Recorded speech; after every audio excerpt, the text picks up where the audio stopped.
Hello, I am Dr. Owen On, and welcome to the next installment of the Boring Lecture Series. In this lecture, we will be talking about fleas. Specifically, we are going to talk about the bacteria that live inside fleas.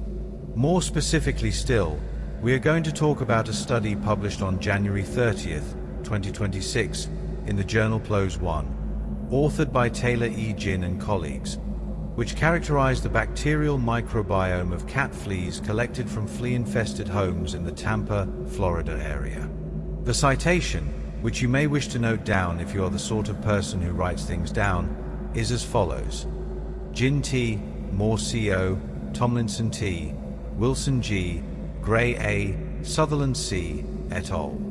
Pathogenic bacterial species and the microbiome of cat fleas, Tenocephalides felis, inhabiting flea-infested homes.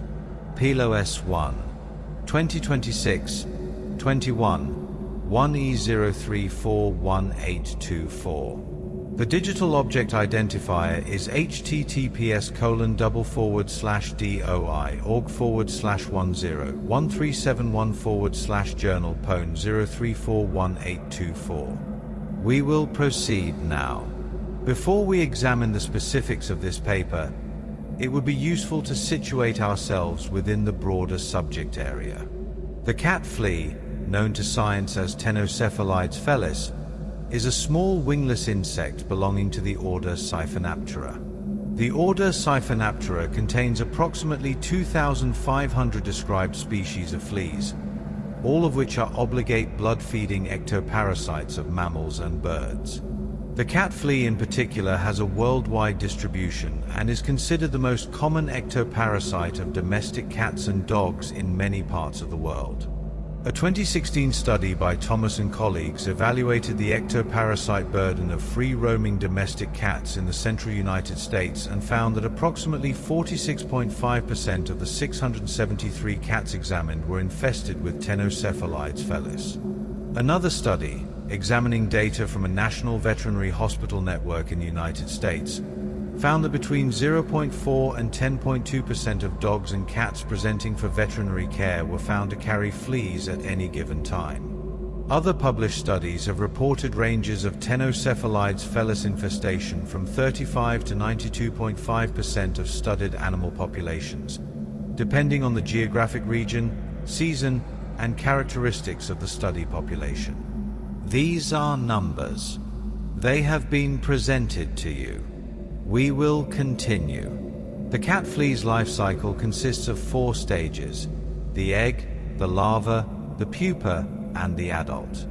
Adult fleas are the stage most commonly observed by pet owners and the stage most relevant to the transmission of pathogens, as adults are the blood-feeding stage. Adult female fleas require blood meal before laying eggs, and they may lay several dozen eggs per day under suitable conditions. The eggs fall from the host into the environment, where they hatch into larvae, which feed on organic debris including the fecal matter of adult fleas, which is sometimes referred to as flea dirt and which contains partially digested blood.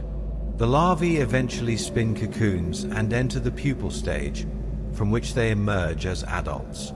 The entire life cycle can be completed in as little as 2 to 3 weeks under warm and humid conditions, which is part of the reason why flea infestations can escalate quickly in domestic environments, particularly in warm climates such as the southeastern United States.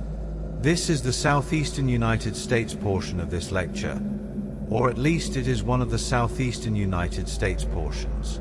There will be others. Having established that fleas exist and that they have a life cycle, we may now turn to the question of why any of this matters from a public health and veterinary medicine standpoint. The answer, which we will develop at considerable length over the next several thousand words, is that fleas are vectors for a number of bacterial pathogens that can cause disease in both animals and humans. A vector, in the epidemiological sense, is an organism that transmits a pathogen from one host to another. In the case of the cat flea, the pathogens of most concern include bacteria belonging to the genera Bartonella and Rickettsia, as well as the parasitic worm Dipylidium caninum, which is a tapeworm. We will discuss each of these in turn, though we will return to them repeatedly throughout this lecture because they are the central subject of the paper we are discussing, and also because they are genuinely interesting if one is interested in such things, which I will not presume you are, but which I will assume is a possibility. Bartonella is a genus of gram-negative, intracellular, facultative bacteria belonging to the family Bartonellaceae and the order Rhizobiales. The genus currently contains more than 40 described species, of which at least 17 are known to infect humans. Bartonella species are responsible for a range of clinical conditions in humans, the most commonly discussed of which is cat scratch disease. Cat scratch disease, also known as cat scratch fever despite not being the Ted Nugent song, is caused by Bartonella henselae and, to a lesser extent, Bartonella clarigii. The disease is typically transmitted to humans when infected flea feces, which contain viable Bartonella bacteria, are introduced into a skin wound created by a cat scratch. Cats, which are the primary reservoir for the Bartonella species most relevant to human health, may carry the bacteria without showing any signs of illness. The Bartonella bacteria in flea feces remain infectious for several days under appropriate environmental conditions, which is one of the features of this particular transmission route that makes it somewhat remarkable when one pauses to consider it. In humans, cat scratch disease most commonly presents with regional lymphadenopathy, meaning swollen lymph nodes near the site of inoculation, typically accompanied by mild fever and general malaise. Most cases resolve without specific treatment within several weeks to months. However, more severe manifestations of Bartonella infection have been documented, including prolonged fever of unknown origin, seizures, encephalopathy, neuroretinitis, and bacillary angiomatosis, the latter being a condition in which Bartonella causes abnormal proliferative lesions of blood vessels, particularly in immunocompromised patients. Bartonella henselae has also been associated with endocarditis in both humans and dogs, which is an infection of the heart valves that can be life-threatening and which is diagnostically challenging because the organism is notoriously difficult to culture using standard blood culture methods. The clinical importance of Bartonella species, in other words, extends well beyond the relatively mild lymphadenopathy that characterizes the majority of cat scratch disease cases. Rickettsia is another genus of intracellular bacteria, belonging to the family Rickettsiaceae and the order Rickettsiales. The Rickettsiales are notable for the fact that virtually all members of the order are obligate intracellular pathogens, meaning they can only replicate inside living host cells. The genus Rickettsia contains numerous species, which are traditionally grouped into the spotted fever group and the typhus group based on their biological and clinical characteristics, though this classification scheme has been revised in recent years as molecular phylogenetic data has become available. Several Rickettsia species are of public health importance and are transmitted to humans via arthropod vectors, including ticks, lice, mites, and, relevant to the present discussion, fleas.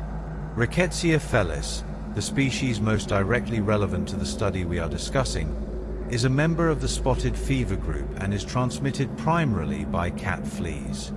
Rickettsia felis was first identified in cat fleas in 1990 and was formally described as a new species in 2001. It has since been detected in cat fleas collected from numerous countries across multiple continents, making it one of the most geographically widespread flea-borne rickettsial organisms known. In humans, Rickettsia felis causes a febrile illness sometimes referred to as flea-borne spotted fever or cat flea typhus, characterized by fever, headache, myalgia, and, in some cases, a skin rash. The illness is generally responsive to doxycycline treatment when diagnosed in a timely fashion. Rickettsia typhi, which causes murine typhus, is another species occasionally associated with cat fleas, although the principal vector of Rickettsia typhi is the rat flea Xenopsilla chiopis. Murine typhus is a relatively mild febrile illness that is endemic in parts of the United States, particularly California and Texas, as well as many other regions worldwide. An important and somewhat underappreciated aspect of Rickettsia felis transmission is the potential role of domestic dogs as reservoir hosts. A 2020 study by Ng-Nguyen and colleagues, published in Scientific Reports, demonstrated that domestic dogs can serve as asymptomatic mammalian reservoirs for Rickettsia felis and can transmit the bacterium to cat fleas without showing any signs of illness themselves. This finding has significant implications for public health surveillance and control efforts, because it suggests that the presence of dogs in a household may contribute to the risk of human Rickettsia felis exposure even in households without cats. We note this finding here because the authors of the paper under discussion examined whether the presence or absence of dogs in a household influenced the microbial composition of fleas collected from that household, which is an epidemiologically sensible question given this background literature. Having now introduced the major bacterial players in this story at a level of detail that one hopes is neither too superficial to be informative nor too detailed to remain within the scope of a single lecture, we may proceed to the paper itself. The paper by Jin and colleagues had three primary objectives, which the authors stated in the abstract as follows. First, to characterize the flea microbiome using both short-read, specifically V3-V4 region, and long-read, specifically full-length, 16S ribosomal RNA gene sequencing. Second, to determine whether long-read sequencing improves species-level identification, especially in known pathogenic genera. Third, to evaluate differences in microbial composition between fleas collected from cats, dogs, and environmental traps. These are reasonable objectives for a study of this kind, and we will evaluate the extent to which the study succeeded in meeting them. Before we can meaningfully discuss the study's findings, we need to provide some background on the methodological approaches used, specifically 16S ribosomal RNA gene sequencing and the distinction between short-read and long-read sequencing approaches. This background information will occupy us for some time, but it is necessary if one is to understand why the methodological choices made by the authors were consequential for the results they obtained. The 16S ribosomal RNA gene is a component of the small subunit of the prokaryotic ribosome. It is approximately 1,500 base pairs in length in most bacterial species and contains both highly conserved regions, which are sequences that are similar across virtually all bacteria, and hypervariable regions, which are sequences that differ between bacterial species and can therefore be used to identify and distinguish between different bacteria. There are 9 hypervariable regions in the 16S ribosomal RNA gene, conventionally designated V1 through V9. When researchers wish to characterize the bacterial community present in a sample using a culture-independent approach, a common strategy is to amplify and sequence one or more of these hypervariable regions using primers that target the flanking conserved regions, then compare the resulting sequences to a reference database to determine which bacteria are present and in what relative abundances. Short-read 16S sequencing, which uses platforms such as the Illumina MI-Sec, typically targets one or two of the hypervariable regions, yielding sequence reads of approximately 250 to 300 base pairs. The V3-V4 region, which spans the third and fourth hypervariable regions of the 16S gene, is one of the most commonly used targets for short-read 16S sequencing because it provides a reasonable balance between bacterial coverage and taxonomic resolution.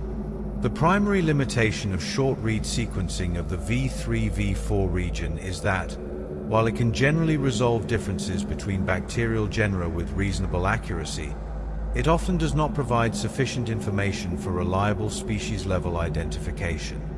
This is because many bacterial species have very similar or even identical V3-V4 sequences, but differ significantly in other parts of the 16S gene.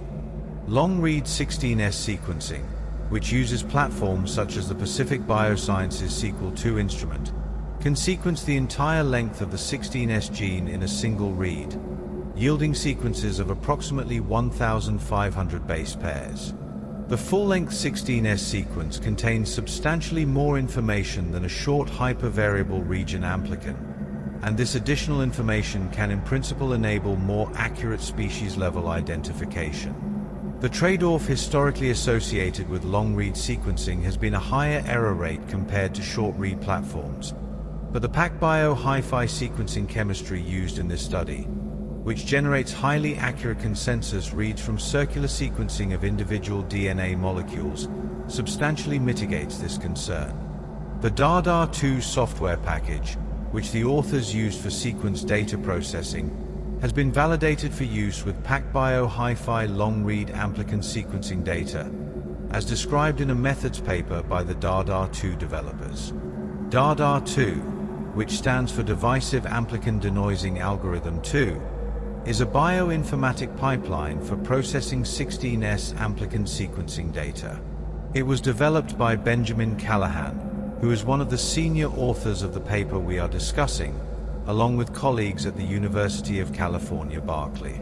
DADA2 uses a statistical model of sequencing errors to distinguish true biological sequences from sequencing errors, producing what are called amplicon sequence variants, or ASVs, rather than the operationally defined taxonomic units, or OTUs, produced by older clustering-based approaches. ASVs represent single nucleotide resolution biological sequences, which means that two ASVs may differ by as little as a single base pair and be considered distinct sequence variants. The use of ASVs rather than OTUs is now considered best practice in the field of microbiome research because it provides higher resolution and avoids the arbitrary clustering thresholds associated with OTU-based approaches. After sequence processing to generate ASVs, the next step in a typical 16S microbiome study is taxonomic assignment, meaning the comparison of each ASV to a reference database to determine which bacterium it most likely represents. The authors of this study used the Silver database, version 138.2, as their taxonomic reference. Silver is one of the most widely used reference databases for 16S ribosomal RNA gene sequences and contains sequences from a large number of described bacterial species. Taxonomic assignment was performed using the naive Bayesian classifier method implemented in the DADA2R package. Assignments were accepted when bootstrap confidence exceeded 50%. This threshold is a conventional choice in the field and reflects the inherent uncertainty in taxonomic assignment based on relatively short or moderately conserved gene regions. An additional consideration in microbiome studies, particularly those involving samples with low microbial biomass, is contamination. When the total amount of microbial DNA in a sample is small, the proportion of the total DNA that originates from contaminating organisms introduced during sample collection, processing, or sequencing can be substantial. Cat fleas contain relatively little microbial DNA compared to samples such as gut contents, soil, or environmental swabs that have been commonly used in microbiome research. This low biomass nature of the flea microbiome means that contamination is a particular concern in studies of this type. The authors address this concern using a software tool called dQuantum, which uses the relationship between sample DNA concentration and the abundance of each ASV across samples to score each ASV according to whether its abundance pattern is more consistent with being a genuine component of the sample microbiome or more consistent with being a contaminating organism. We will return to the dQuantum analysis in some detail when we discuss the study's findings. We now turn to the specific design of the study. The study was conducted as a branch of a larger efficacy study, which was evaluating the effectiveness of an orally administered flea control product called lotilaner, marketed under the brand name Credelio Cat by Elanco Animal Health, in households with active cat flea infestations. Elanco Animal Health provided commercial funding for the study, a relationship that the authors disclosed and that is noted in the published paper. The study was conducted in the Tampa, Florida area, which is in west-central Florida and has a warm, humid climate that is highly favorable for cat flea populations year-round. Homes were eligible for enrollment if the owner reported a flea infestation and owned at least one indoor-only cat. Up to 10 cats and 10 dogs per household were eligible for inclusion. All animal handling and study procedures were reviewed and approved by the Kansas State University Institutional Animal Care and Use Committee and Institutional Review Board.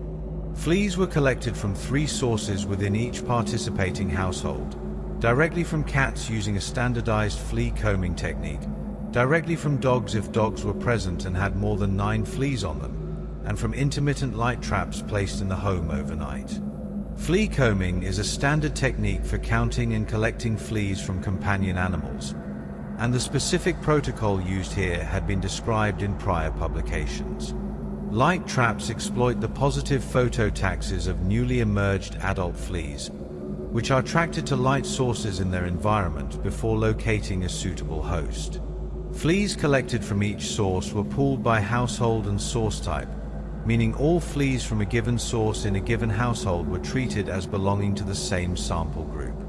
This pooling approach was necessitated by the low microbial biomass of individual fleas, and the specific protocol involved pools of 3 fleas, meaning each sequence sample consisted of 3 individual fleas of the same source type from the same household.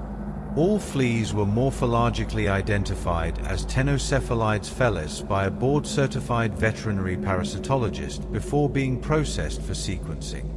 This step is important because other flea species can occasionally be found in domestic environments, and including non-Tenocephalides felis fleas in a study ostensibly about the Tenocephalides felis microbiome would introduce unnecessary confounding variation.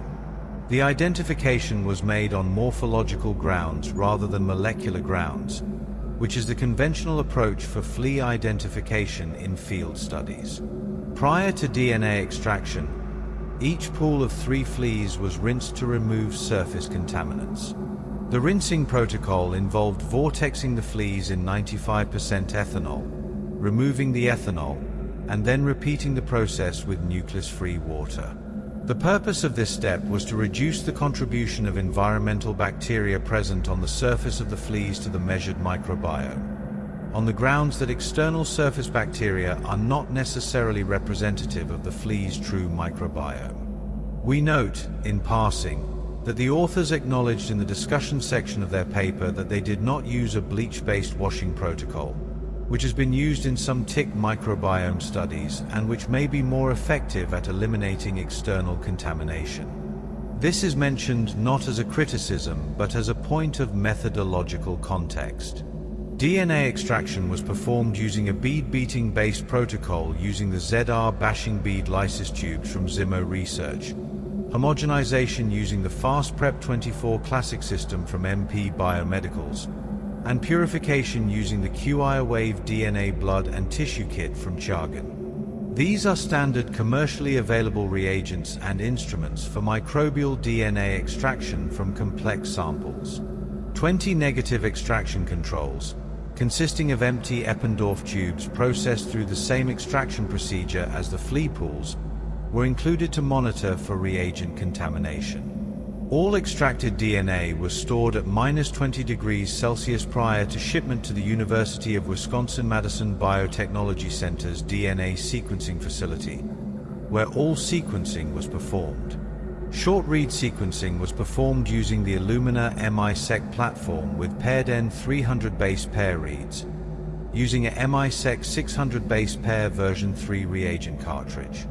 The V3-V4 region of the 16S ribosomal RNA gene was amplified using fusion primers incorporating the 341F and 805R primer sequences, which were originally described by Klindworth and colleagues in 2013, along with additional nucleotides for Illumina adapter sequences and unique dual indexing for multiplexing of samples.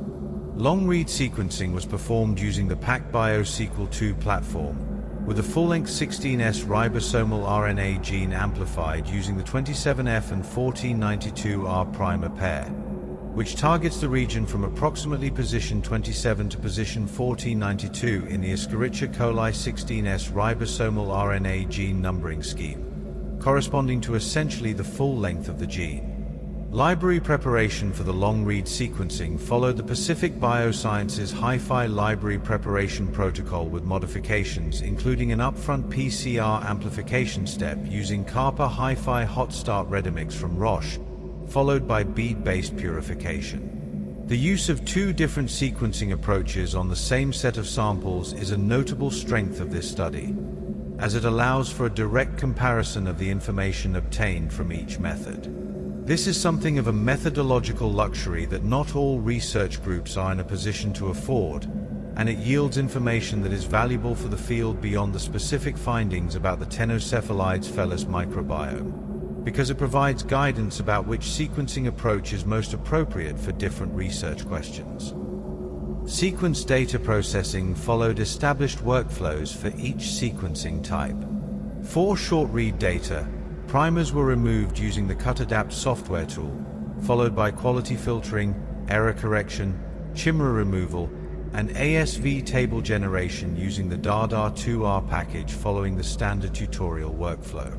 For long-read data, primer removal was performed using the DADA2 function remove primers, followed by the same general pipeline but using the PacBio HiFi specific parameters recommended by the DADA2 developers. Sample metadata, taxonomic assignments, and ASV tables were combined into a single data object using the FileSeca package, which is a commonly used tool for the manipulation and analysis of microbiome data. In our reproducible analysis scripts were deposited in a public GitHub repository, which represents commendable practice in terms of scientific transparency and reproducibility. Contaminant scoring using the dequantum frequency method was applied to score each ASV in terms of its likelihood of being a genuine component of the flea microbiome versus a contaminant. The dequantum frequency method works by examining the relationship between sample DNA concentration, as measured by the qubit fluorometric assay prior to sequencing, and the abundance of each ASV across samples. The underlying principle is that genuine sample-derived organisms should be more abundant in samples with higher DNA concentrations, while contaminants should show the opposite pattern, being more abundant in samples with lower DNA concentrations, where the contaminating DNA constitutes a higher proportion of the total. The dequantum score ranges from 0 to 1, with scores approaching 0 indicating a pattern consistent with contamination and scores approaching 1 indicating a pattern consistent with true presence in the sample. For those who have not previously encountered the dequantum software, it was developed by Davis and colleagues and published in Microbiome in 2018. The paper describing dequantum provides a useful framework for thinking about contamination in microbiome studies and has been widely cited. The dequantum frequency method requires that researchers have measured the DNA concentration of each sample prior to sequencing, which is typically done as part of standard library preparation QC but is sometimes omitted. The authors of the present study did have these concentration measurements available, which enabled them to use this method. Samples with very low DNA concentration, as one might expect to find in negative extraction controls, will tend to have high relative abundances of contaminants, and this principle underpins the statistical approach used. We have now spent a considerable amount of time on background and methods, and we are ready to discuss the results. The study collected fleas for sequencing from 36 homes in the Tampa, Florida area. From these homes, fleas were sequenced from 40 cats, 8 dogs, and 40 trap sources. The relatively small number of dogs compared to cats reflects the study design, which required only that the household have at least one indoor cat and not necessarily a dog. Fleas were pooled into pools of 3 by source and household, and each pool was sequenced by both short-read and long-read methods.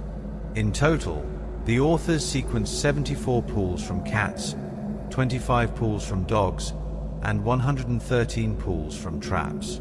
Note that the greater number of trap pools compared to cat pools or dog pools reflects the fact that multiple traps were often placed in each home, whereas on-host flea collection was limited to animals with more than 9 fleas.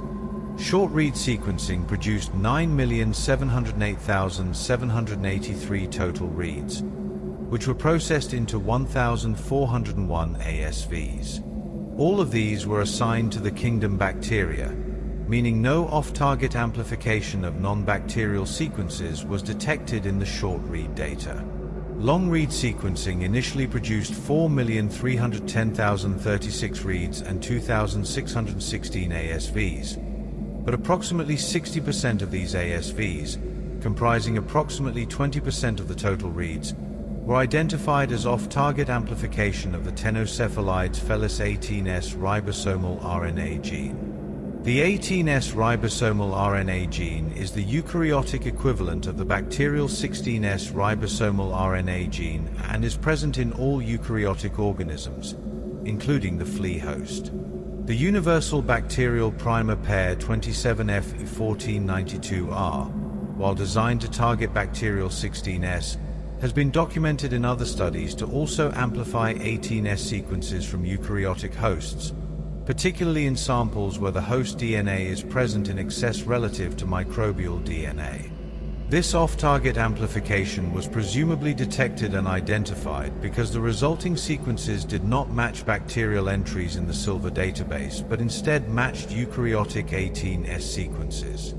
After removing these eukaryotic sequences from the dataset, the long-read data contained 3,445,891 bacterial reads and 1,047 bacterial ASVs. The observation of widespread 18S amplification in the long-read data using the 27F1492R primer set is an important finding in itself, as it highlights a practical limitation of this widely used primer pair for microbiome studies of samples with high host DNA content. A similar phenomenon has been described in coral microbiome studies, and the authors note that future studies of the cat flea microbiome might benefit from either modifying the primer set or using blocking primers to prevent cross-amplification of host DNA. The authors also note that an ideal primer set for tenocephalides felis microbiome studies would simultaneously achieve broad bacterial coverage, including the key taxa Wolbachia, Rickettsia, Bartonella, and Spiroplasma, avoid amplification of host DNA, and provide sufficient sequence length for species-level resolution of pathogenic taxa. This is a demanding set of criteria, and it is noted here as an area for future methodological development. The comparison of taxonomic resolution between short-read and long-read data yielded the expected result that long-read sequencing provided substantially more species-level assignments. Among short-read ASVs, 10.2% were identified to the species level, 66.2% to the genus level, 14.2% to the family level, and 9.4% to the order level or higher. Among long-read ASVs, 41.8% were identified to the species level, 43.8% to the genus level, 12.1% to the family level, and only 2.2% to the order level or higher.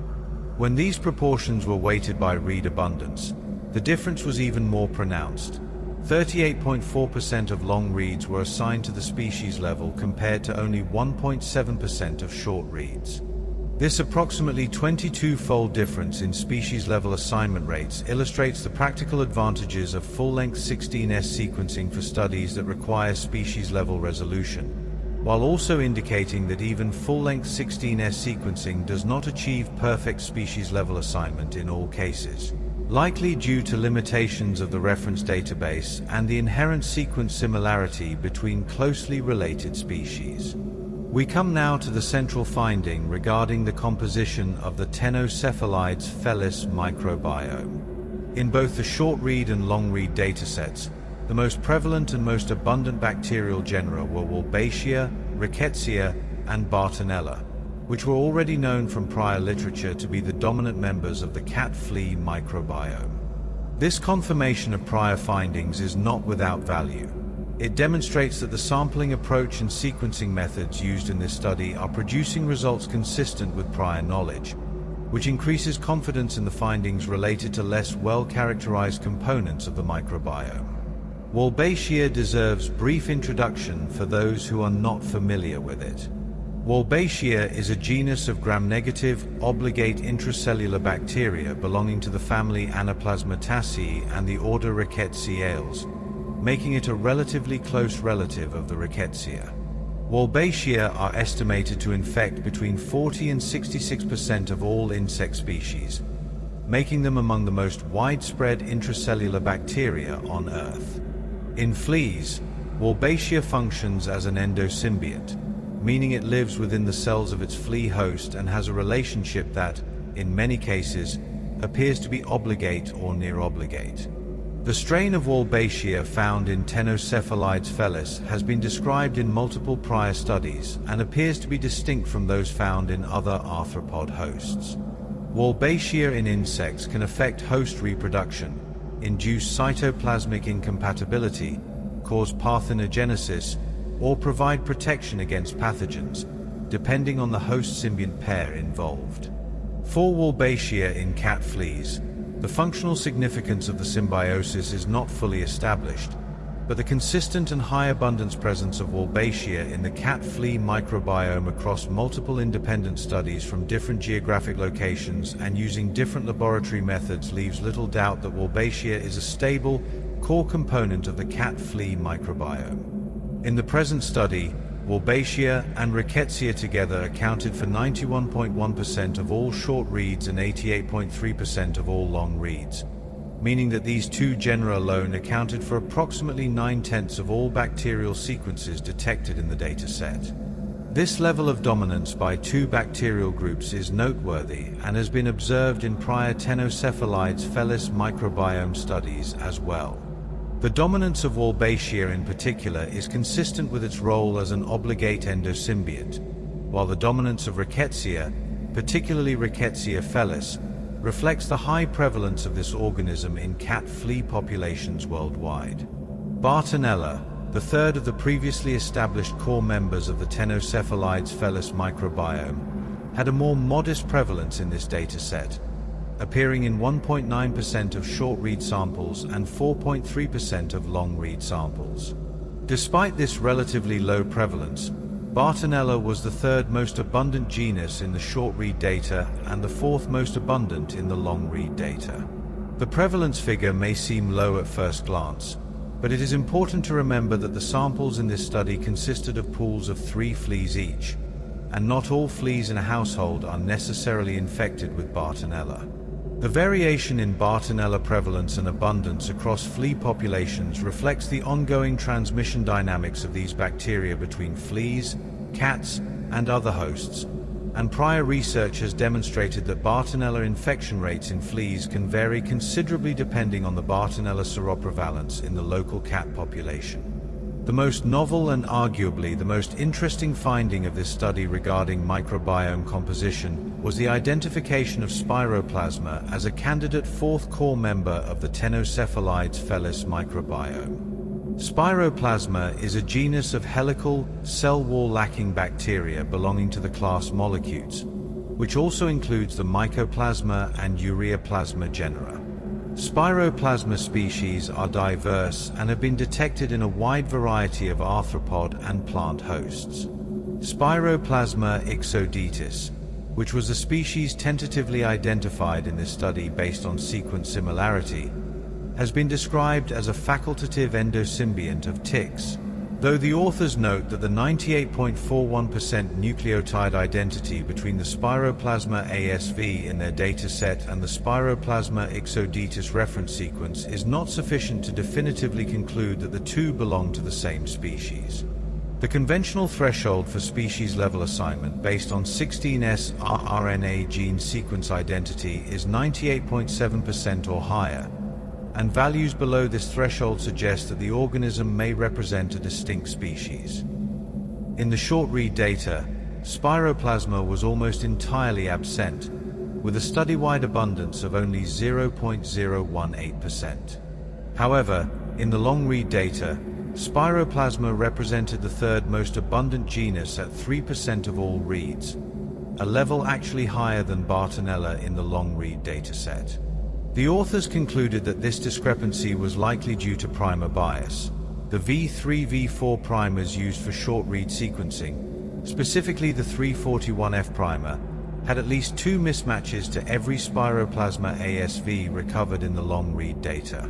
The presence of even 1 or 2 mismatches between a primer and its template can dramatically reduce amplification efficiency in PCR, potentially to the point of complete failure of amplification. This primer mismatch therefore provides a parsimonious explanation for why Spiroplasma was essentially undetected in the short-read dataset.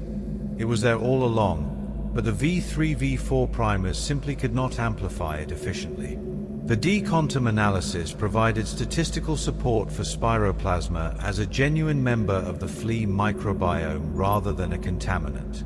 The 3 Spiroplasma ASVs present in more than one sample in the long-read dataset all had decontam scores greater than 0.5, indicating abundance patterns more consistent with true sample origin than contamination.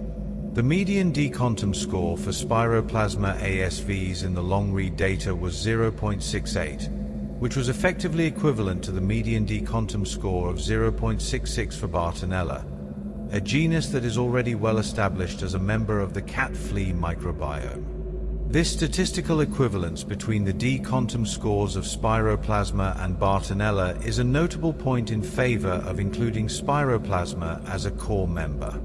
Furthermore, prior literature supports the presence of Spiroplasma in Ctenocephalides felis. Spiroplasma had been detected in at least 3 previous Ctenocephalides felis microbiome studies, and a 2024 study by Moore and colleagues had raised the hypothesis that Spiroplasma may have been systematically misidentified as hemetropic Mycoplasma in even earlier studies due to its amplification by Mycoplasma-specific primers, a finding that, if correct, would suggest that Spiroplasma has actually been present in cat flea microbiome studies for many years but was not recognized as such due to methodological artifacts. Taken together, the high abundance in the long-read data, the high decontam scores, and the consistent prior reports in the literature constitute a reasonably strong case for Spiroplasma as a 4th core member of the cat flea microbiome, and the authors of this study advanced this interpretation accordingly. In contrast to Spiroplasma, several other bacterial genera that were prevalent in the dataset were provisionally classified as likely contaminants based on their decontam scores, abundance patterns, and prior literature.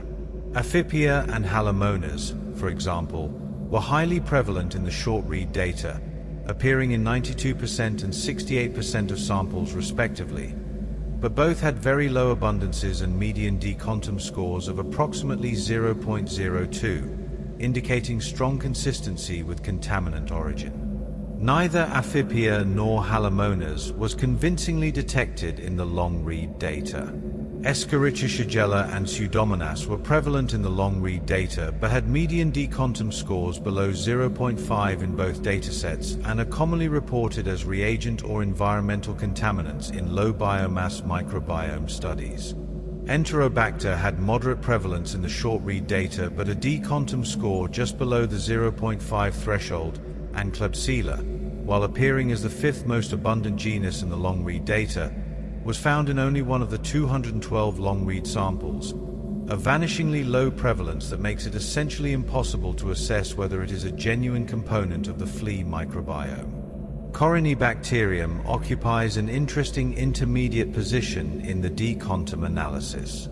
Its median decontam score in the short-read data was 0.53, slightly above the 0.5 threshold, but in the long-read data its median decontam score was only 0.33.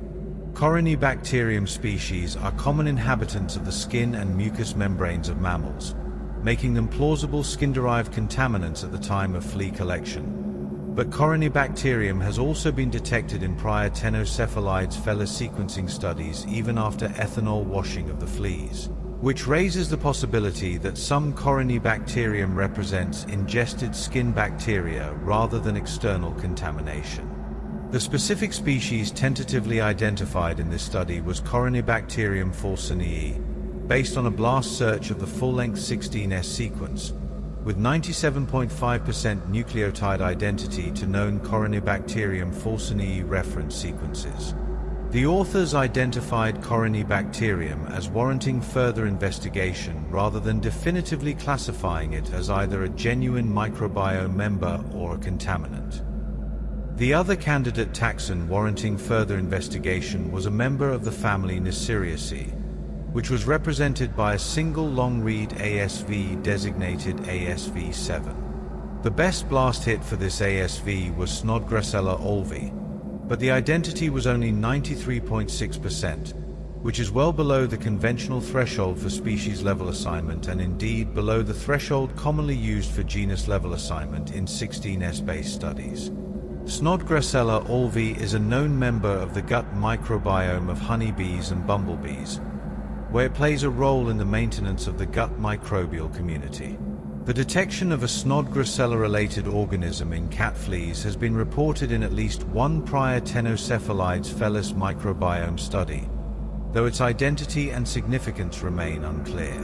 ASV7 was significantly more abundant in fleas collected from cats compared to fleas collected from dogs or traps, which the authors propose might indicate either that the organism is a member of the feline oral microbiome ingested by fleas during feeding, or that it represents an undescribed flea endosymbiont that thrives particularly well under conditions experienced by fleas with feline hosts.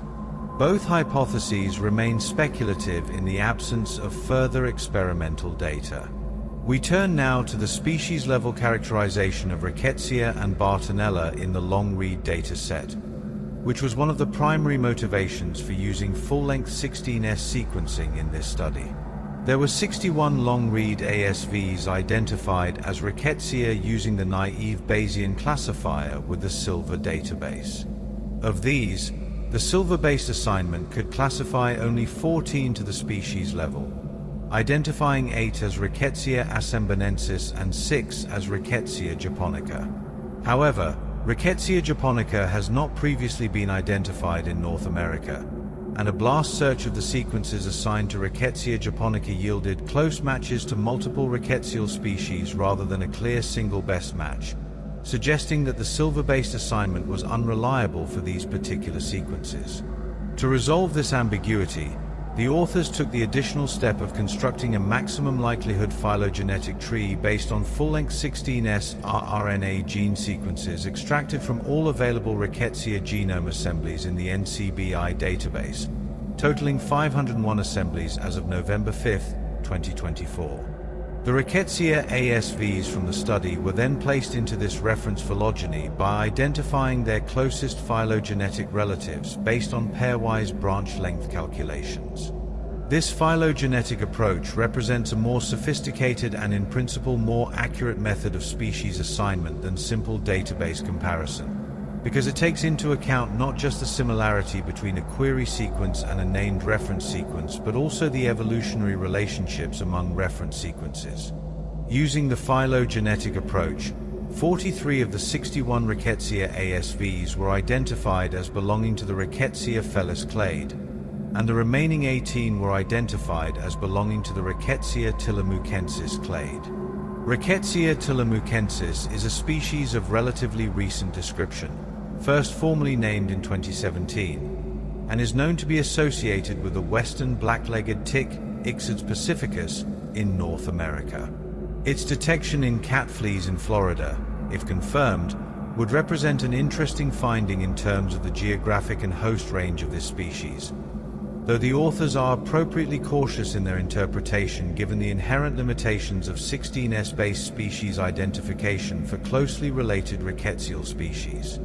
All 6 of the ASVs initially assigned to Rickettsia japonica by the Silver database were reclassified as Rickettsia felis by the phylogenetic approach, and of the 8 originally assigned to Rickettsia assembonensis, 6 were reclassified as Rickettsia felis and 2 as Rickettsia tillamookensis. These reclassifications illustrate the importance of using reference databases that are comprehensive and up-to-date, as well as the value of phylogenetic approaches for disambiguation of closely related species in the context of 16S-based microbiome studies.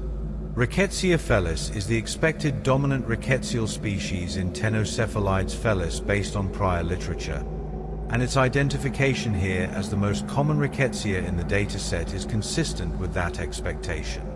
The public health significance of Rickettsia felis has been increasingly recognized in recent years, with cases of flea-borne spotted fever reported from multiple countries and continents. The 2025 review by Huggins and Colella highlighted the global emergence of Rickettsia felis infections and described it as a hidden threat in pets and their fleas, underscoring the public health relevance of studies like the present one that document the prevalence and identity of rickettsial species in cat flea populations. For Bartonella, there were 15 long-read ASVs identified using the Silver database. The initial Silver-based assignments identified 10 as Bartonella clarigii, 2 as Bartonella henseli, 1 as Bartonella coelleri, and 2 that could not be classified to the species level. Using the phylogenetic approach based on full-length 16S sequences from 26 Bartonella genome assemblies from NCBI, the authors obtained the following revised assignments. 9 ASVs were assigned to Bartonella clarigii, 5 to Bartonella coelleri, and 1 to Bartonella henseli. There were 5 ASVs for which the 2 methods produced discordant species assignments, illustrating that even with full-length 16S sequencing, species-level identification within the genus Bartonella is not straightforward. This is a known challenge in the field.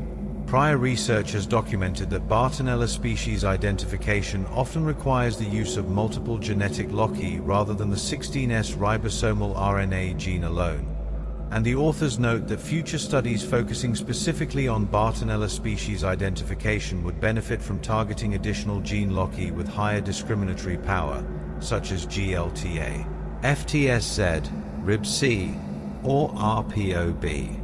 The identification of Bartonella clarigii, Bartonella henseli, and Bartonella coelleri in cat fleas from domestic homes in Florida has direct public health implications.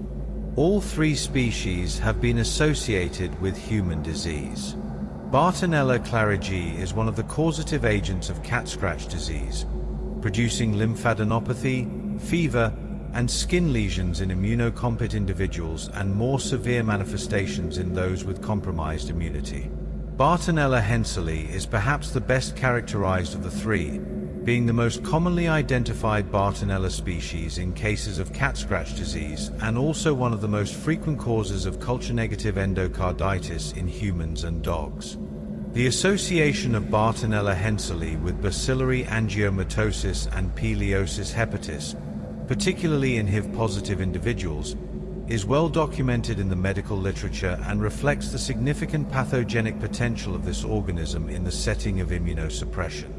Bartonella coelleri has a less well-characterized clinical profile but has been associated with endocarditis in at least 1 reported case series. The finding of differences in Bartonella species composition and abundance between fleas collected from cats versus fleas collected from dogs or traps is biologically interpretable in terms of known transmission ecology. Cats are the primary reservoir hosts for Bartonella clarigii, Bartonella henseli, and Bartonella coelleri in domestic settings, and cat-to-flea and flea-to-cat transmission cycles are the primary mechanisms by which these bacteria maintain themselves in household environments. Fleas acquire Bartonella when they feed on a bacteremic cat, and they can subsequently transmit the bacteria to other cats, dogs, or potentially humans. The higher relative abundances of Bartonella clarigii and Bartonella henseli in fleas collected from cats compared to fleas collected from traps is consistent with fleas on cats being more likely to have recently fed on a Bartonella bacteremic cat, thereby acquiring higher bacterial loads. Fleas in traps, which had not recently fed on any host and may have been in the trap for several hours since emerging from the pupal stage, would not have had this opportunity. The beta diversity analysis examined differences in overall microbial community composition between flea pools collected from different sources, namely cats, dogs, and environmental traps, and between households.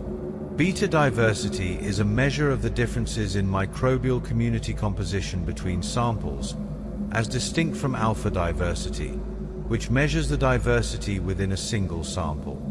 The beta diversity analysis was performed using the Bray-Curtis dissimilarity metric and visualized using principal coordinates analysis, which is a form of ordination analysis that reduces the multidimensional species by sample abundance data to a smaller number of axes that capture the major axes of variation in the data set. The Permanova analysis, which is a statistical test for differences in community composition between groups, found statistically significant effects of flea source, household, and the presence or absence of a dog in the household. Flea source explained 2.67% of the variation in community composition, which was statistically significant with a p-value of 0.0006. The presence or absence of a dog in the household explained 1.76% of the variation, also statistically significant. Household explained 3.4% of the variation, which was likewise statistically significant. However, the authors appropriately emphasize that while these effects are statistically significant, they are of small magnitude, each explaining only 1 to 3% of the total variation in the data. This means that a substantial majority of the variation in flea microbiome composition across samples was not explained by any of these factors and remained unexplained by the variables available in this study. This finding of statistically significant but practically modest effects of host type and household on flea microbiome composition is consistent with the general observation in microbiome research that biological factors such as host species, diet, and geographic location often account for relatively small proportions of the total variance in microbial community composition, even when the effects are statistically robust and biologically meaningful. The large remaining unexplained variance likely reflects a combination of random stochastic variation in flea microbiome composition at the individual level, unmeasured environmental variables, variation in the physiological state of individual fleas, and technical variation introduced during sample processing and sequencing. The Wilcoxon-Ranksum tests examining differences in the abundance of specific ASVs between sources yielded several significant results. In addition to the Bartonella findings already discussed, ASV7, the Neisseria taxon, was significantly more abundant in fleas from cats compared to dogs, p equals 0.000043, or traps, p equals 0.000073. ASV21, Corynebacterium falcineae, was more abundant in fleas from cats compared to dogs, p equals 0.0061. Wolbachia ASV4 was more abundant in fleas from cats and dogs compared to fleas from traps, p equals 0.0042 and p equals 0.0065, respectively. The Wolbachia finding is interesting because it suggests that on-host fleas may have higher Wolbachia abundances than off-host fleas, which could reflect differences in the physiological state of the flea associated with blood feeding. Since blood feeding triggers many changes in flea biology, including egg production and various metabolic processes that might influence symbiont abundance. When comparing fleas from households with dogs to fleas from households without dogs, Holosporosae ASV9, p equals 0.000071, Spiroplasma ixodetis ASV14, p equals 0.0019, and Rickettsia felis ASV1, p equals 0.0045, were all significantly more abundant in fleas from households with dogs. In contrast, the Neisseria ASV7, p equals 0.00028, and Corynebacterium falcineae SV21, p equals 0.00065, were more abundant in fleas from households without dogs. The higher abundance of Rickettsia felis in fleas from dog-containing households is consistent with the hypothesis, supported by prior research, that dogs may serve as reservoir hosts for Rickettsia felis and thereby increase the exposure of fleas in the household to this organism. The higher Spiroplasma abundance in fleas from dog-containing households is more difficult to interpret and would require further investigation to understand.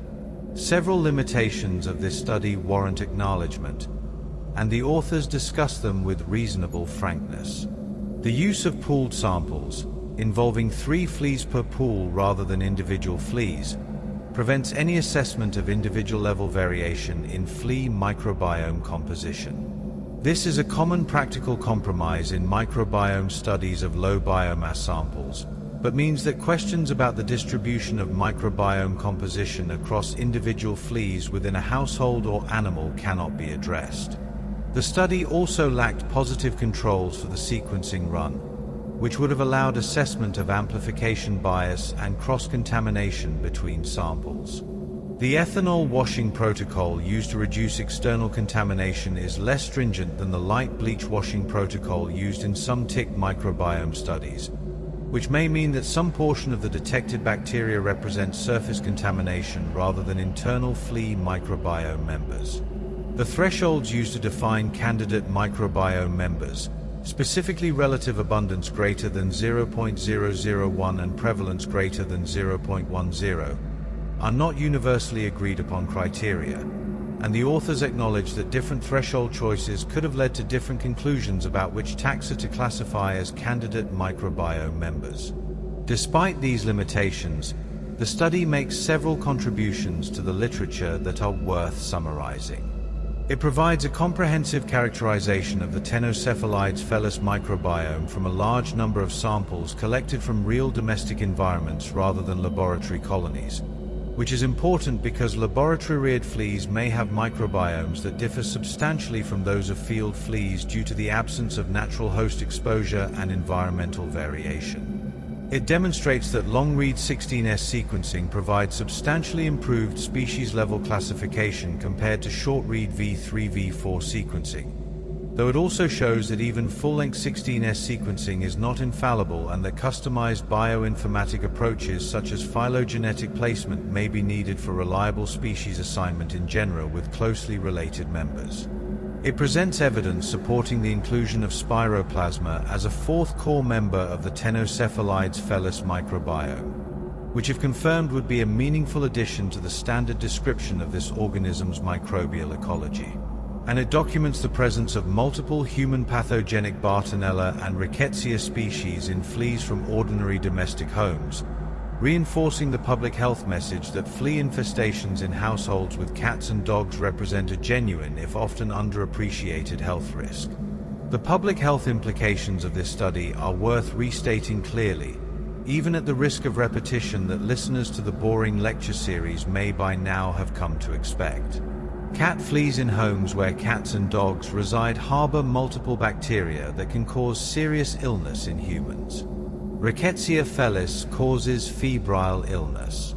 Bartonella henselae causes cat scratch disease and can cause endocarditis. Bartonella clarigii also causes cat scratch disease. Bartonella coelleri has been associated with endocarditis. These are not theoretical risks. They are documented clinical entities with published case series and, in the case of Bartonella and Rickettsia, substantive bodies of epidemiological and clinical literature. The cat flea is not merely a nuisance. It is a vector, and the fleas in this study were collected from ordinary homes in the Tampa, Florida area, meaning ordinary people living with ordinary pets in ordinary houses were sharing those houses with fleas carrying these organisms. We should also note, in the interest of completeness, that this study was conducted as part of an efficacy trial for a commercially available flea prevention product, and that commercial funding was provided by Elanco Animal Health. The authors disclosed this funding relationship in accordance with PLOS1's policies on competing interests. The disclosure of commercial funding does not, in itself, invalidate the scientific findings, but it is a piece of context that readers and listeners may wish to bear in mind when evaluating the study.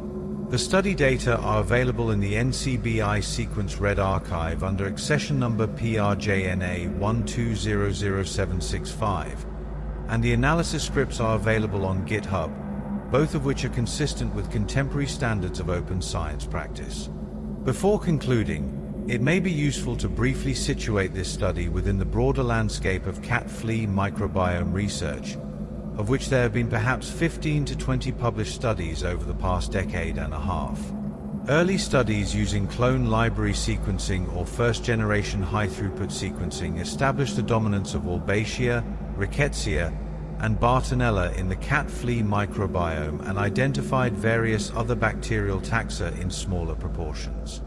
A 2007 study by Pornwiroon and colleagues, published in the ISME journal, compared the microbiota of Rickettsia felis infected and uninfected colonized cat fleas and identified a number of taxa beyond the established three, including what were then tentatively identified as Mycoplasma-related organisms, which may in retrospect have included Spiroplasma as hypothesized by Moore and colleagues in 2024. A 2018 study by Vasconcelos and colleagues characterized cat flea microbiomes from northern and southern California using 16S next-generation sequencing and reported the expected dominant taxa along with geographic variation.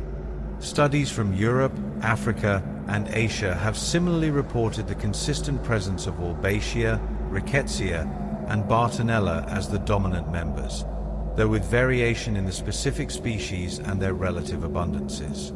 A 2022 study by Manvell and colleagues examined the microbiota of Tenocephalides felis collected from multiple geographic locations and reported widespread co-infection of fleas with multiple microbial taxa, as well as associations between vector phylogeny and microbiome composition.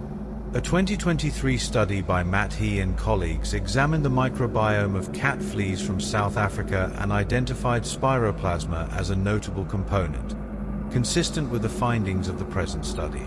Taken together, the published literature presents a reasonably consistent picture of the core Tenocephalides felis microbiome as consisting of Wolbachia, Rickettsia, Bartonella, and now plausibly Spiroplasma, with a variable outer community of less consistently detected organisms whose status as genuine microbiome members versus contaminants or transient associates remains uncertain. The methodological comparison of short-read and long-read 16S sequencing that forms a central part of this study contributes to a growing body of literature evaluating these two approaches in the context of microbiome research. Short-read V3-V4 sequencing on the Illumina platform has been the dominant technology in microbiome research for approximately the past decade, and an enormous amount of existing data, established workflows, and validated bioinformatic tools have been developed around this platform. Long-read sequencing technologies, including PacBio HiFi and Oxford Nanopore, have improved substantially in accuracy and throughput over the past several years and are increasingly used in microbiome research settings. The finding in this study that long-read sequencing provides approximately 22-fold more species-level read assignments than short-read sequencing is consistent with findings from other studies comparing these approaches in different sample types.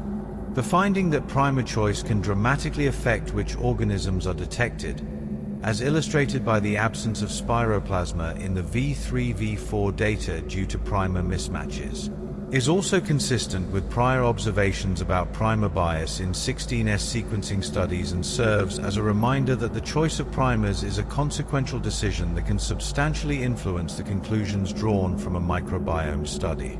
The D-Quantum software used in this study for contamination detection is now a standard tool in the microbiome researcher's toolkit, but its effectiveness depends on having appropriate controls and concentration measurements available. The authors were able to use the D-Quantum frequency method because DNA concentrations were measured fluorometrically for all samples as part of routine library preparation quality control.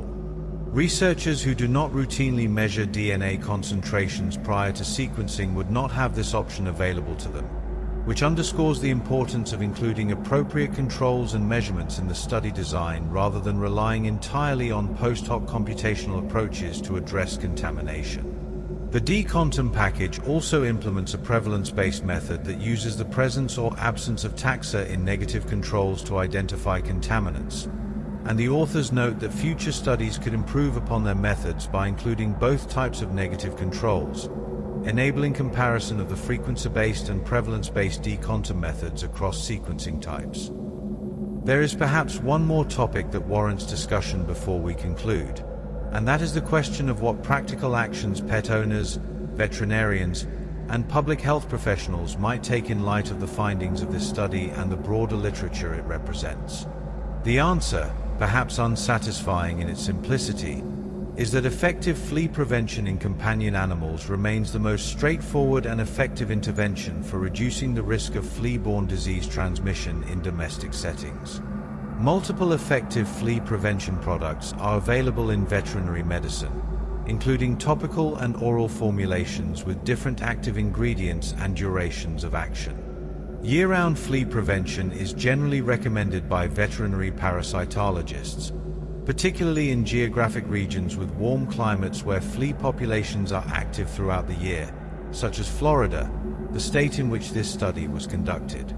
Environmental treatment of homes with active flea infestations may also be warranted, as flea eggs, larvae, and pupae in the environment can contribute to reinfestation of treated animals. The specific product evaluated in the efficacy portion of the larger study of which this microbiome study was a part, Lotilena, is one of a number of effective currently available flea control options, and this mention should not be construed as an endorsement of any particular product. For veterinarians, the findings of this study reinforce the importance of considering flea-borne infectious disease in the differential diagnosis for patients presenting with unexplained fever, lymphadenopathy, endocarditis of unknown etiology, or other clinical presentations that could be consistent with Bartonella or Rickettsia infection. Testing for Bartonella and Rickettsia species, while not universally available in routine clinical settings and subject to various technical limitations, has improved in recent years, and clinicians in regions where flea infestations are common should maintain a heightened index of suspicion for these organisms. The observation in this study that dogs in flea-infested households may serve as reservoirs for Rickettsia felis, contributing to higher flea infection rates with this organism in households where dogs are present, is a finding with potential clinical implications that warrants consideration. For researchers in the field of flea biology and vector-borne disease, this study highlights several priorities for future work. More comprehensive characterization of the Tenocephalides felis microbiome from diverse geographic locations, host types, and environmental contexts will be necessary to understand the full extent of variation in this microbiome and the factors that drive it. The tentative fourth core member Spiroplasma and the candidate taxa Neisseria and Corynebacterium warrant more detailed investigation using both culture-based approaches, where feasible, and molecular methods capable of species-level resolution. The use of multiple genetic loci beyond the 16S rRNA gene will be important for reliable species-level identification of Bartonella and Rickettsia, particularly in the context of epidemiological surveillance studies where accurate species identification is necessary for risk assessment, and the development of optimized primer sets for Tenocephalides felis microbiome studies, capable of detecting all core microbiome members while minimizing off-target amplification of host DNA, would represent a methodological advance that would benefit the entire field. It is worth pausing to consider, for a moment, the sheer number of fleas that must exist in the world at any given time for this kind of study to be feasible. The Tampa, Florida metropolitan area has a population of several million people, and a substantial proportion of those people own cats or dogs. Assuming a modest flea infestation rate among pet-owning households, and assuming that infested households harbor on the order of dozens to hundreds of adult fleas in the environment at any one time, plus the vastly larger numbers of pre-adult fleas developing in carpets, furniture, and other household substrata, one arrives at a number of fleas in the greater Tampa area that is genuinely difficult to conceptualize. Each of these fleas is a potential carrier of Rickettsia felis, Bartonella species, or other flea-borne pathogens. Each of them is also a small ecosystem in its own right, harboring Wolbachia in its cells, potentially carrying Rickettsia or Bartonella, possibly harboring Spiroplasma, and participating in a transmission network involving cats, dogs, humans, and the household environment. This is either interesting or it is not, depending on one's disposition. We have not yet discussed the statistical details of the Permanova analysis in sufficient depth, and so we will do so now. The Permanova, or permutational multivariate analysis of variance, is a statistical test that partitions the variance in a multivariate distance matrix among one or more categorical grouping factors. In the context of microbiome research, the distance matrix is typically derived from a beta diversity metric, in this case the Bray-Curtis dissimilarity, and the grouping factors represent experimental or biological variables such as sample source, treatment group, or, as in this case, the type of host from which the flea was collected. The test produces an R-squared value, which represents the proportion of the total variation in the distance matrix explained by the factor in question, and a p-value, which represents the probability of observing an R-squared value as large as the one observed if the grouping factor had no effect on community composition, based on random permutations of the data. In this study, the Permanova was run sequentially, meaning the effects were tested in sequence rather than simultaneously. This is relevant because in sequential Permanova, the variance explained by each factor is conditional on the factors that were entered into the model before it, meaning that the proportion of variance attributed to each factor depends on the order in which factors are tested. The authors tested the effect of household before testing the effect of flea source, which means that the variance explained by flea source is the variance not already accounted for by household.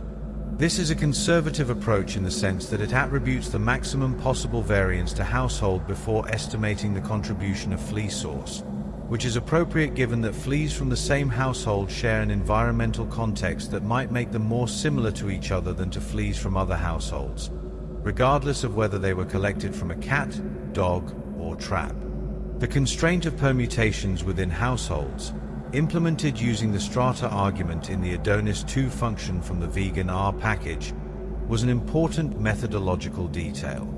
When permuting the data to generate the null distribution for the Permanova p-value, constraining permutations within households means that the test only considers permutations in which the labels for different sources within a household can be shuffled, but fleas from one household cannot be reassigned to another household.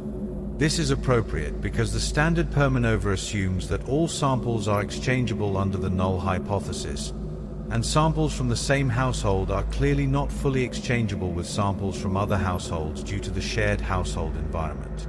Failing to account for this non-independence would inflate the test statistic and potentially produce false positive results. We should also consider what the modest effect sizes in the Permanova tell us about the biology of the flea microbiome. The fact that flea source, which distinguishes on-host fleas from cats, on-host fleas from dogs, and environmental fleas from traps, explains only 2.67% of the variation in microbiome composition, could be interpreted in several ways. One interpretation is that the flea microbiome is relatively robust and stable across different host and environmental contexts, meaning that once a flea has acquired its core microbiome, the identity of the host on which it is feeding or whether it is feeding at all has relatively little impact on the overall community composition. Another interpretation is that the variation in flea microbiome composition is driven primarily by stochastic processes such as the probabilistic acquisition or loss of particular bacteria during a flea's lifetime, rather than by deterministic processes such as host species identity. A third interpretation is that the study was underpowered to detect larger effects, though with over 200 samples this seems unlikely to be the primary explanation. The truth is probably some combination of all three. It is also instructive to compare the Ctenocephalids felis microbiome with the microbiomes of other arthropod vectors, as this comparative perspective can help place the cat flea microbiome in a broader ecological context. Ticks, for example, are blood-feeding arthropods with broadly similar ectoparasitic lifestyles to fleas but are known to harbor considerably more diverse microbiomes, including not only obligate endosymbionts and tick-borne pathogens, but also a larger variety of bacteria associated with tick tissues, gut contents, and salivary glands. The most widely studied tick, Ixodes scapularis, the black-legged tick that is the primary vector of Lyme disease in the eastern United States, harbors the obligate endosymbiont Rickettsia buchneri in its ovaries and salivary glands, and its gut microbiome includes a variable community of bacteria that changes depending on feeding status and developmental stage. Mosquitoes, another important group of arthropod vectors, have microbiomes that are heavily influenced by larval feeding environment, and which include bacteria such as Asaya and Wolbachia that have attracted interest as potential targets for biocontrol of mosquito-borne diseases.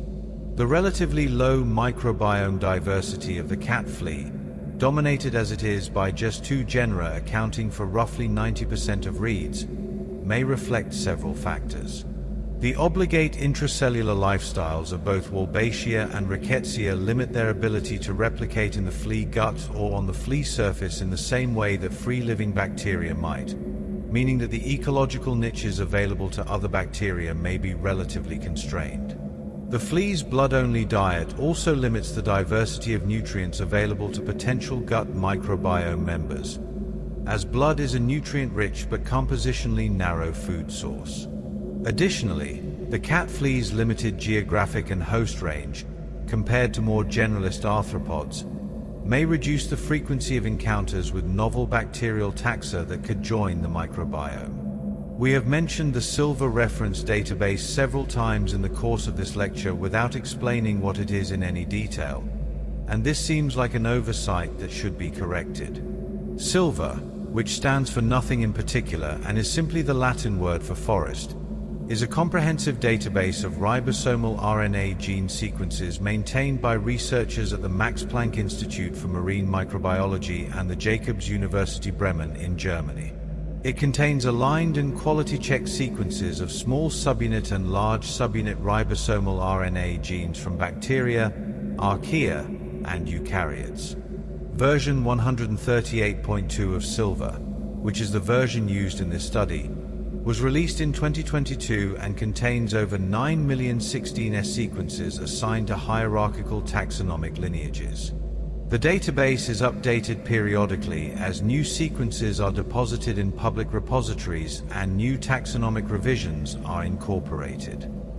The choice of reference database can significantly influence the results of taxonomic assignment in 16S microbiome studies, because different databases include different sets of reference sequences, use different taxonomic frameworks, and vary in their coverage of different bacterial groups. Silver is one of the most comprehensive and widely used bacterial reference databases, but it has known gaps and errors like any database of this kind. The observation in this study that the silver-based naive Bayesian classifier produced species assignments for Rickettsia ASVs that included Rickettsia japonica, a species not known to be present in North America, illustrates one type of database-related assignment error that can occur when a query sequence is most similar to a named reference sequence that does not actually represent the organism present in the sample, due to gaps or representation biases in the reference database. The phylogenetic approach developed by the authors to refine species assignments for Rickettsia and Bartonella ASVs is an example of what might be called a custom bioinformatic solution to a problem that standard tools handle inadequately. By building a reference phylogeny from all available genome assemblies for the genus in question, the authors essentially created a more comprehensive and locally tailored reference data set than any public database provides. And by using phylogenetic placement rather than simple sequence similarity, they could take advantage of the additional resolution provided by the evolutionary relationships among reference sequences.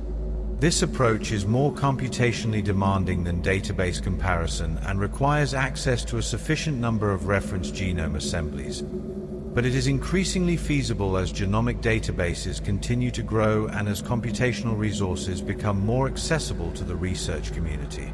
The bioinformatic analysis was performed in R, which is a free, open-source statistical computing environment widely used in biological research and particularly prevalent in the bioinformatics and microbiome research communities.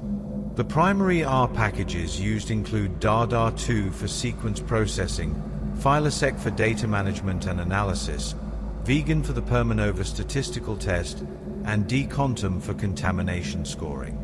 All of these packages are freely available through the comprehensive R archive network or bioconductor, and all have been described in peer-reviewed methodological papers with substantial citation records. The use of these standard, well-documented tools makes the analytical approach transparent and reproducible, and the availability of the author's analysis scripts on GitHub enables other researchers to examine exactly what was done and to apply the same methods to their own datasets. There is a recurring theme in this lecture, and in the study it describes, that is worth making explicit: the importance of methodological choices in shaping the conclusions of microbiome research. The decision to use the V3-V4 primer set for short-read sequencing rather than a different primer set, for example, directly caused Spiroplasma to be missed entirely in the short-read data. The decision to use the 27F1492R primer pair for long-read sequencing caused substantial off-target amplification of the flea-18S gene, which consumed approximately 20% of the sequencing reads and may have reduced the sensitivity of the analysis for less abundant bacterial taxa. The choice of taxonomic reference database affected which organisms were identified and at what level of taxonomic resolution. The choice of D-quantum score threshold for classifying taxa as candidate microbiome members, while somewhat arbitrary, directly determined which organisms were subjected to deeper investigation and which were dismissed as likely contaminants. None of these choices was made carelessly by the authors, and all are documented in the method section with sufficient detail that readers can evaluate them. But they illustrate in concrete terms how microbiome research findings are contingent on methodological decisions in ways that are not always fully appreciated by non-specialist readers. This is perhaps an appropriate moment to mention that the study enrolled only 36 households from a single metropolitan area in western central Florida, which means that the generalizability of the findings to cat flea populations in other geographic regions is uncertain. The specific community of host animals available to fleas in the Tampa area, the climate, the prevalence of specific Bartonella and Rickettsia species in local cat and dog populations, and other regional factors could all influence the microbiome composition of local flea populations in ways that might not be representative of flea populations elsewhere. Prior studies have found geographic variation in the composition of the Ctenocephalides felis microbiome, particularly with respect to the prevalence and species identity of Bartonella and Rickettsia, and it would be premature to assume that the findings from this Florida study are universally applicable. This is not a criticism of the study, which was designed with a specific clinical question and practical context in mind, but it is a point of interpretive caution that applies to essentially all studies that sample from a single geographic location. The Florida context also means that the study was conducted in a region where flea infestations are essentially a year-round phenomenon due to the warm and humid climate. In contrast, in temperate regions with cold winters, flea populations may be dramatically reduced or absent during winter months, which could influence the microbiome of fleas that survive to the following spring, the microbiome composition of newly emerged fleas that have been developing in the pupal stage over the winter, and the overall epidemiology of flea-borne diseases. Studies of the Ctenocephalides felis microbiome from more temperate regions, conducted across different seasons, would complement the present findings and help establish which aspects of the flea microbiome are universal and which are geographically or seasonally contingent. One additional methodological consideration that deserves mention is the question of flea feeding status. Adult fleas that have recently fed on a blood meal have a different physiological state from adult fleas that are unfed or have been off a host for an extended period. Blood feeding triggers a cascade of physiological changes in the flea, including the initiation of egg production, changes in gut microbial dynamics, and alterations in gene expression. The microbiome of a recently fed flea, particularly the gut microbiome, may therefore differ from that of an unfed flea. In this study, fleas collected directly from cats or dogs were presumably recently fed or in the process of feeding at the time of collection, while fleas collected from light traps had been off a host for at least the duration of the overnight trap period and may have been newly emerged from the pupal stage. This difference in feeding status between on-host and trap-collected fleas could contribute to the observed differences in microbiome composition between these sources, above and beyond any effects attributable to host type per se. The authors acknowledge this as a potential confounding factor and note that future studies might benefit from recording flea feeding status at the time of collection. The topic of flea feeding physiology leads naturally to a brief discussion of how bacteria are transmitted between fleas and their hosts. Bartonella, for example, is transmitted from host to flea when the flea ingests blood from a bacteremic host. The bacteria are taken up into the flea gut, where they replicate and are then excreted in the flea feces. The flea feces, often visible as small dark specks on infested animals, contain viable Bartonella bacteria that can be inoculated into a new host through skin abrasions or the bite wound. Notably, fleas do not transmit Bartonella through the bite itself in the same way that ticks transmit Borrelia or Anaplasma through saliva. The fecal-oral or fecal-wound route is the primary transmission pathway. Rickettsia felis, in contrast, can be transmitted both transstadially, meaning from one developmental stage to the next through molting, and transovarially, meaning from a mother flea to her eggs and therefore to the next generation of fleas. Transovarial transmission means that a flea population can maintain Rickettsia felis infection independently of the vertebrate host reservoir, which has implications for the persistence of this organism in flea populations even in the absence of actively infected cats or dogs. Wolbachia in cat fleas is transmitted primarily by transovarial transmission, meaning that Wolbachia-infected female fleas pass the bacteria to their offspring through the egg cytoplasm. This maternal inheritance of Wolbachia is consistent with the near-universal presence of Wolbachia in Ctenocephalids felis populations worldwide. As a transovarially transmitted endosymbiont that provides some fitness benefit or does not impose a fitness cost would be expected to spread to fixation within a flea population over evolutionary time. The specific fitness effects of Wolbachia on the cat flea are not fully characterized, but there is evidence from other insect Wolbachia systems that Wolbachia can provide protection against certain RNA viruses, manipulate host reproduction in ways that increase the frequency of infected females, and in some cases provide nutritional supplements that the host cannot obtain from its diet. Whether any of these mechanisms operates in the cat-flea Wolbachia symbiosis is an open question that would merit experimental investigation. There is yet another topic that could be discussed at some length, which is the question of how the microbiome of an arthropod vector influences its capacity to transmit pathogens. Research in mosquitoes has shown that the gut microbiome can influence the ability of Anopheles mosquitoes to support Plasmodium development, with certain gut bacteria inhibiting parasite development and others potentially facilitating it. Similar questions can be asked about the cat-flea microbiome. Does the presence or absence of Wolbachia influence the flea's ability to acquire or transmit Rickettsia felis? Does Spiroplasma have any effect on Bartonella replication in the flea gut? Are there antagonistic or synergistic interactions between the members of the core flea microbiome that influence pathogen dynamics? These questions have not been thoroughly investigated in the context of the cat flea, and the present study's characterization of the normal microbiome provides a foundation from which such experimental investigations could begin. A 2023 study by Moore and colleagues examined how feeding on a Bartonella henselae infected host triggers temporary changes in the Ctenocephalids felis microbiome, and found that the relative abundances of certain bacterial taxa shifted following acquisition of Bartonella from an infected host. This suggests that the flea microbiome is not static but responds dynamically to infection events, which has implications for the study of pathogen-vector microbiome interactions.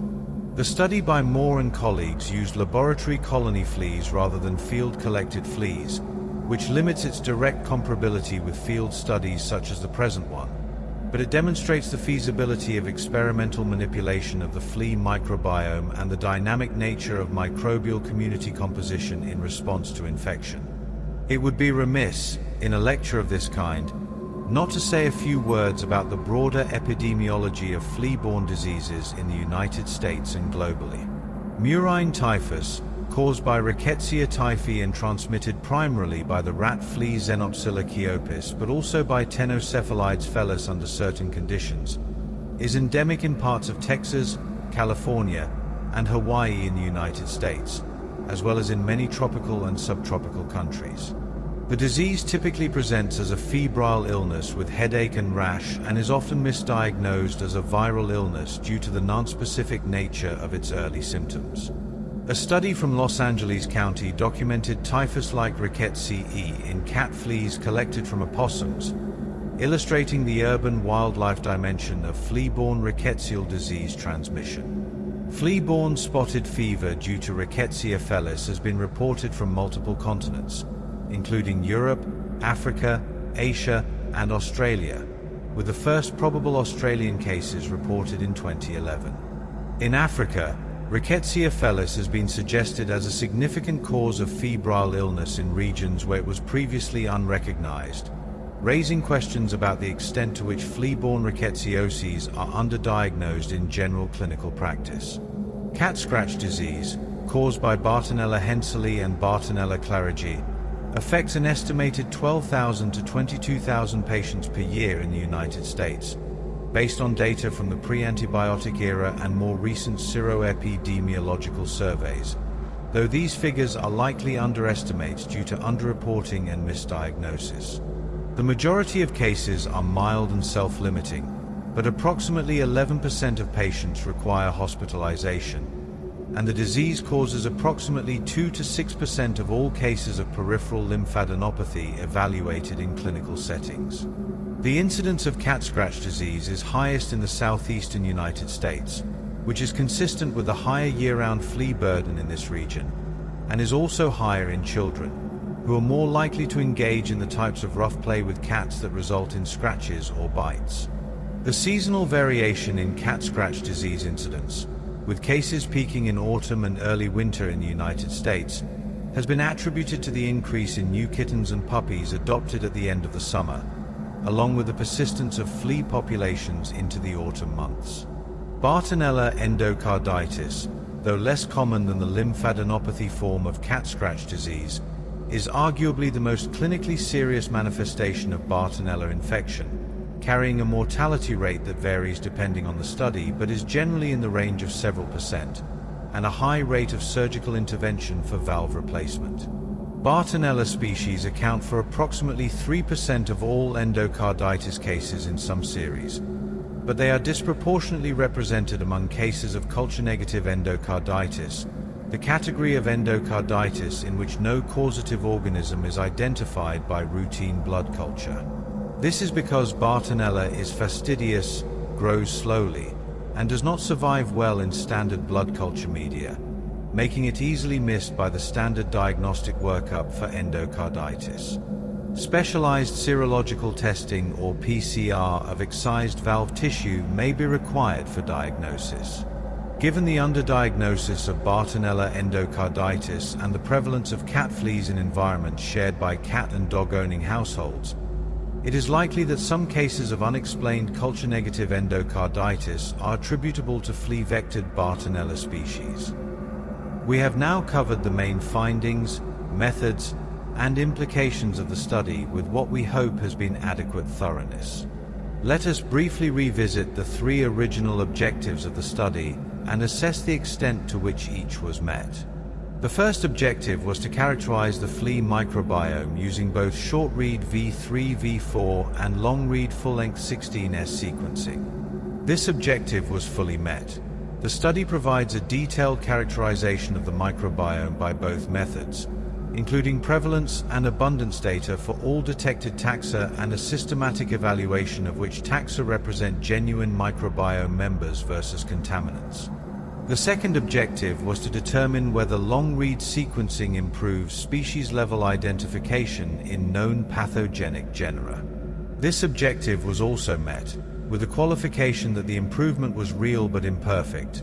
Long-read sequencing provided substantially more species-level assignments than short-read sequencing, but even full-length 16S sequences were insufficient for unambiguous species assignment for Rickettsia and Bartonella without the additional step of phylogenetic placement. The third objective was to evaluate differences in microbial composition between fleas from cats, dogs, and traps. This objective was met. Statistically significant differences were identified, though the effect sizes were modest, and several specific ASVs showed significant differential abundance between sources. In conclusion, the study by Jin and colleagues represents a careful and methodologically comprehensive characterization of the bacterial microbiome of cat fleas from flea-infested domestic homes, using both short-read and long-read 16S ribosomal RNA gene sequencing. The study confirmed the established dominance of Wolbachia, Rickettsia, and Bartonella in the cat flea microbiome, proposed Spiroplasma as a fourth core member, identified multiple pathogenic species of Bartonella and Rickettsia using phylogenetically informed species assignment from full-length 16S sequences, documented differences in microbial composition between fleas from cats, dogs, and environmental traps, and demonstrated the practical advantages and limitations of long-read sequencing. 4 species-level microbiome characterization in this system. These findings advance our understanding of the microbial ecology of an important veterinary and public health pest and provide a methodological foundation for future studies of flea-borne disease ecology. You have now reached the end of this lecture. If you are still awake, that is either a testament to your dedication or an indication that you are a professional in a field for which this material is directly relevant. In either case, we hope the foregoing has been informative. Thank you for your attention, or alternatively, your restful repose, during this session of the Boring Lecture Series. We hope this has been a useful resource for your studies or a supportive environment for your rest. This lecture was narrated by Dr. Owen On, an artificial voice for the Boring Lecture Series. Please see the description for further resources and the complete citation to the primary literature discussed throughout this presentation. If you found this level of detail sufficient, please consider subscribing for our weekly sessions. We will now fade to soothing bioacoustic sounds and ambient tones to allow for a period of quiet reflection or continued rest. Good night.